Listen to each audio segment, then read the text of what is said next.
देखिए, मैंने कोई भी ऐसा बयान नहीं दिया जो देश के प्रधानमंत्री को गरिमा को नीचा करेगा। हम स्पष्ट कहना चाहते हैं कि मैंने अपना बयान पे मैं एकदम ही कायम हूँ। हाँ, मेरे बयान से अगर किसी को आहत हुआ होगा, क्योंकि मेरा भी प्रधानमंत्री है, मैं अपने प्रधानमंत्री का सम्मान करता हूँ, मेरे बात से अगर किसी को आहत हुआ होगा तो मैं खेद प्रकट करता हूँ। लेकिन मैंने ऐसा कोई भी बयान नहीं दिया जो उनको तकलीफ होगा। मैंने ये कहा कि जब हमारे वीपी सिंह की सरकार थी, जो मंडल आयोग जो कमीशन लागू हुआ था, जो उसमें खास करके पिछड़ा अति पिछड़ा ओबीसी का आरक्षण लागू हुआ, जिसमें अमित शाह जी ने, गृह मंत्री जी ने आए और झूठ बोल रहे हैं कि कांग्रेस पार्टी ने सारे अटका के रखा है। मेरा कहना यह था कि भारतीय जनता पार्टी या गृह मंत्री जी, किसी के हाथ में मेहंदी नहीं लगा था। आपके पास भी कुर्सी था और 30-32 सालों में ज्यादा से ज्यादा समय आपके पास 17-18 साल आपके पास पावर था। 10 साल मोदी जी का, इससे पहले अटल बिहारी वाजपेयी जी का सरकार था। टोटल 17-18 साल आपके पास सरकार था।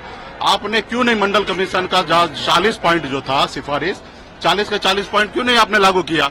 और 2 पॉइंट अगर लागू हुआ, या 27% आरक्षण हो, या पढ़ाई में, एजुकेशन में 27% आरक्षण 2007 में कांग्रेस पार्टी ने ही किया है। 93 में भी जो ओबीसी का आरक्षण 27% कांग्रेस पार्टी ने किया। आपने वीपी सिंह का सरकार आपने गिरा दिया था 11 महीने में।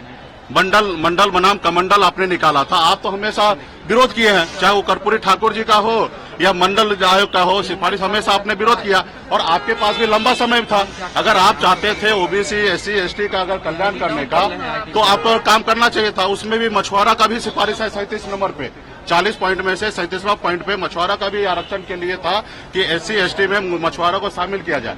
तो ये आपने नहीं किया। बिहार के लोगों को झूठ बोल रहे हैं, आके अलग अलग बात कर रहे हैं। आप मंदिर मस्जिद, हिंदू मुसलमान, मुकेश सहनी क्या खाएंगे उस पर जिक्र कर रहे हैं। ये नहीं कह रहे हैं कि आपने ये किया। आपने बताइए कि आपने दिसंबर महीना में आपने हमसे मिलकर कहा कि हम आरक्षण लागू करते हैं, और जब आरक्षण लागू करने की बात हुआ, सब चीज हो गया, आपने क्या किया? नीतीश कुमार जी को पलटा लिया और मल्ला के बेटा को आपने छोड़ दिया। तो हम अपने अधिकार के लिए लड़ाई लड़ रहे हैं। हम क्या गुनाह कर रहे हैं? हम अपने अधिकार के लिए लड़ाई लड़ रहे हैं। आपने हमारे विधायक को खरीद लिया, हमको सरकार से बाहर कर दिया, जो सरकार हमने बनाया था। आप बताइए कि हम आपका गुलाम क्यों बन जाए? हम अपने समाज के हक अधिकार के लिए लड़ाई लड़ रहे हैं। आपने गृह मंत्री जी आए, बोलते जातिवाद हम खत्म करेंगे, मेरिट पे राजनीति होगा। तो क्या आप चाहते हैं कि एससी एसटी का, ओबीसी का, तमाम लोगों का आरक्षण आप खत्म करना चाहते हैं? तो इसलिए आप सारे चीजें आपको स्पष्ट करना पड़ेगा कि आप किसके साथ है। और रहा कि आप बताइए, मेरे बयान से हो सकता किसी को तकलीफ होगा। लोकतंत्र की लड़ाई लड़ रहे हैं हम लोग भाई, ये लोकतंत्र है। आप बताइए कि हमको Y+ का सुरक्षा मुहैया हुआ था और ये भारत सरकार के द्वारा दिया गया। और Y+ सुरक्षा जो होता है वो एक प्रक्रिया से मिलता है और एक प्रक्रिया से उसको खत्म किया जाता है। हम यहाँ पे कुछ बयान दिए जो उसको तोड़ मरोड़ के मीडिया के द्वारा, या वो तोड़ मरोड़ के वो सुने, जिससे उनको बुरा लगा। अब बुरा लगने से हमारे सुरक्षा से आपको क्या संबंध है? आप हमसे लड़ाई लड़ते, हम उस पर आपको बात करते कि हमने क्या कहा और आपने क्यों सुना।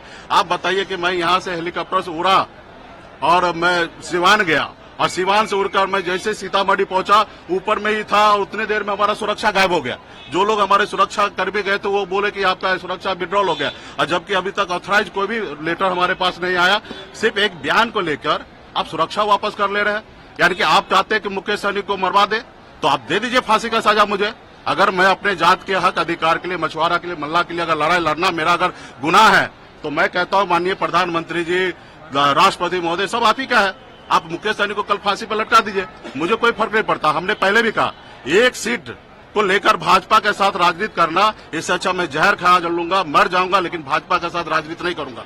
हाँ, मेरे अधिकार की अगर बात होगा, मेरा अधिकार दीजिएगा, तो निश्चित तौर पे हम आपके साथ खड़ा रहेंगे।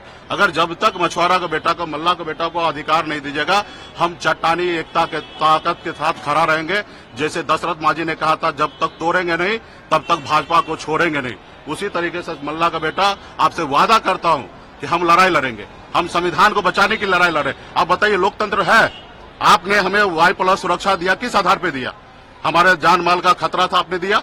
आप अगर मुझे अगर हटाना भी है तो Y+ से आप Y करते, उसके बाद अगर उसके नीचे भी आप कैटेगरी पे आते, आप एक ही झटके में आपने हटा दिया। तो खैर, मुझे कोई परवाह नहीं है। हम लोग गरीब घर में जन्म लिए, हम कोई Y+ लेके तो पैदा हुए नहीं थे। हम संघर्ष करने वाले लोग हैं, 900 रुपये महीने पे मजदूरी करने वाले लोग हैं और हम यहाँ पे आए अपने लोगों के लिए काम कर रहे हैं। उनको भाजपा को कल जिस रोज मजबूरी था, जरूरी था, उस रोज लगा कि मुकेश सहनी को साथ लेना, उस रोज Y+ दी है, आज वो खत्म कर ले, मुझे कोई एतराज नहीं है। यही तो हम नहीं चाहते हैं ना कि रेबरी के तरह Y+ ये वो सब बांटा जाए। अगर आपने प्रक्रिया से दिया तो प्रक्रिया से हटाना चाहिए, या आप बगैर प्रक्रिया से दिए। यही हम चाहते हैं कि संविधान जिंदा रहे, संविधान के साथ कोई खिलवाड़ ना हो। कोई सरकार आए सरकार आएंगे जाएंगे, ये देश हमारा रहेगा, हमेशा रहेगा। इस देश के लोग हमेशा रहेंगे। इसमें भाईचारा कायम रहना चाहिए, गरीब पिछड़ा के अधिकार की बात होना चाहिए। आज भी हमारे लोग के रहने के लिए घर नहीं है, तकलीफ होता। आज भी हमारे लोग इलाज नहीं करा पाता, अपने बच्चे को दम तोड़ देता उसका बच्चा, हम उसको कुछ नहीं कर पाते क्योंकि ना हमारे पास पैसा है, ना हमारे पास पावर है। तो हम उस पावर के लिए लड़ाई लड़ रहे हैं, पैसा के लिए लड़ाई लड़ रहे हैं कि हमारे लोग मजबूत होगा, उसको नौकरी मिलेगा, चीजें होगा। आप क्या चाहते हैं? लोगों को गुलाम बनाना? 5 किलो चावल देकर आप चाहते हैं कि देश के लोगों को हम गुलाम बना कर रखें? 5 किलो चावल से क्या होने वाला? और वो भी चावल किसी का घर का है। ये भारत सरकार का, देश के हर एक नागरिक का उस पर अधिकार है, लेकिन आप लोग अलग तरीके से कर रहे हैं। आपने कुछ नहीं। हम तो प्रधानमंत्री से हाथ जोड़ के आग्रह करता हूँ, प्रधानमंत्री जी आप हमारे भी प्रधानमंत्री हैं। देश के 140 करोड़ जनता जो है उसका आप माई बाप है, आप उनके बारे में सोचिए, गरीब युवा के बारे में सोचिए, जो आपने 2014 में वादा किया वो सोचिए।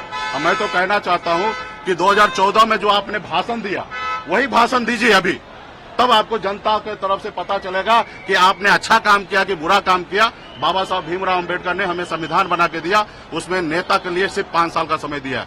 सरकारी नौकरी पे जाइएगा तो 58 साल 60 साल तक में आपका रिटायरमेंट होगा, लेकिन नेता के लिए 5 साल सोच समझ के दिया, इसलिए क्योंकि नेता है ना, मालिक नहीं है, जनता मालिक है। अगर नेता अगर 420 करेगा, झूठ बोलेगा, गलत करेगा, तो जनता के पास अधिकार होगा कि 5 साल में उसको बदलने का।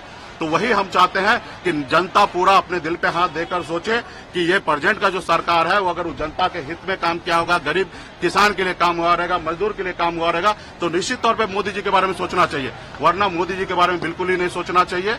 तो इसलिए हम कहना चाहते हैं, आज 75 साल के हमारे माननीय प्रधानमंत्री जी हो गए और आज भी देश में युवा से मौका मांग रहे हैं कि हमको मौका दीजिए, देश का सेवा करना चाहते हैं। और वही जगह अग्निवीर योजना लाते हैं जिसमें 4 साल में कॉन्ट्रैक्ट बेस पे लोगों को रिटायरमेंट देना चाहते हैं। तो ये देश में ऐसा नहीं चलेगा। देश पहले हमारे पूर्वज ने बहुत मेहनत करके बलिदान देके अंग्रेज से 250 साल लड़ाई लड़ा, उसके बाद हमारा देश आजाद हुआ और उसके बाद हम सर उठा के जी रहे। आज संविधान ही जो है दिया, उसी के दम पे आज मुकेश सहनी सीना तान करके आपके सामने अपनी बात रख रहा। अगर संविधान अगर हमको नहीं मिलता तो हमको लोग नीचे में बैठने का इजाजत नहीं देता। आज लालू जी के विचारधारा पे हम लोग चलने वाले, जमीन पर से उठकर कुर्सी पे बैठने का ताकत रखते हैं। हमारा संविधान हमारा जिंदाबाद रहेगा और हमेशा जिंदाबाद रहेंगे। उसके लिए हक अधिकार की लड़ाई लड़ने, जिनको बुरा लगे उसने अभी उन्होंने तो सुरक्षा ले लिया, उनका मर्जी है, उस देश में कुछ भी करा सकते हैं। बनी हुई सरकार को गिरा देते हैं, बनी हुई विधायक को खरीद लेते हैं, मुख्यमंत्री को जेल डाल देते हैं। हम उसके सामने कुछ भी नहीं है। लेकिन मेरा पास हौसला है। लाखों निषाद यूपी बिहार झारखंड में एक एक मल्ला का बेटा ने हाथ में गंगा जल लेके संकल्प लिया था कि हम अपने बच्चे के भविष्य के लिए लड़ाई लड़ेंगे। हमने भी संकल्प लिया है और मजबूती से हम गंगा माता का सौगंध खाते हैं कि मजबूती से जब तक हम लोग जो एजेंडा पे जो अपने अधिकार के लिए लड़ाई सिद्ध नहीं कर लेंगे तब तक हम चैन से नहीं बैठेंगे, मजबूती से लड़ेंगे। मोदी जी के पास बहुत ताकत है, कल फांसी दे दे मुझे कोई फर्क नहीं है, कल वो मरवा दे मुझे फर्क नहीं पड़ता, सुरक्षा लिया कोई फर्क नहीं। हम लोग तो मछुआरा समाज का आते, रात को 2 बजे रात को जहां लोग नहीं पहुंचता वहां पे हमारे बाप दादा मछली मारने के लिए जाते। ना हमें भूत प्रेत डकैत से किसी से डरने लगता। अभी भी शान से हम पूरे बिहार में घूमेंगे और मजबूती से अपने लोगों के लिए हक अधिकार के लिए काम करेंगे। आपने जो बयान दिया था उसको लेकर बीजेपी के नेता कह रहे हैं कि महागठबंधन में गए हैं और आरजेडी का बोल रहे हैं। हम महागठबंधन में निश्चित गए और लालू जी के विचारधारा के साथ चल रहे हैं। लालू प्रसाद वही है जो रोड पे से उठा के लोगों को कुर्सी पे बैठाने का काम किया है। अच्छा, आपको सुरक्षा छीनने का क्या कोई डर है? नहीं, मुझे कोई डर नहीं है, उनका मर्जी है। वही तो हम लोग चाहते हैं कि लोकतंत्र में ऐसा नहीं होना चाहिए। एक प्रक्रिया से सारा चीज होता, लेकिन इन लोगों ने देश को कब्जा कर लिया, सारे चीज को अपने अंदर में रख लिया। तो मुझे कोई फर्क नहीं, अभी उनकी समय है, वो जैसा चाहे वैसा देश में चलाए, मुझे कोई एतराज नहीं। हम संघर्ष करने वाले लोग हैं, संघर्ष करेंगे। बहुत बहुत धन्यवाद। आप टेंशन में लग रहे हैं, क्या लग रहा है? मैं कोई टेंशन में नहीं हूँ। आपको लगता है टेंशन में हूँ? हाँ, मैंने खेत प्रकट किया कि देखिए भारत के प्रधानमंत्री का एक गरिमा है, वो हमारे भी प्रधानमंत्री हैं और हम चाहते नहीं कि उस पर ज्यादा विवाद हो। अगर हमारे बयान से अगर किसी को आहत हुआ हो तो मैं खेद प्रकट करता हूँ, लेकिन मैंने कोई ऐसा बयान नहीं दिया। हमने कहा भाई आप ताली बजा रहे थे क्या, हाथ में मेहंदी लगा था क्या? आप भी तो मंडल कमीशन का 40 सिफारिश आप लागू कर सकते थे। आपके पास भी अटल बिहारी वाजपेयी के समय में भी आपको उसको मौका मिला था, 7 साल, अभी भी 10 साल मौका मिला, 17 साल आपका मौका मिल गया, क्यों नहीं आप लागू किए? और आज आप कांग्रेस को टारगेट कर रहे हैं। कांग्रेस अगर अच्छा करता तो आज भी सत्ता में रहता। कांग्रेस अच्छा नहीं किया इसलिए सत्ता से बाहर है।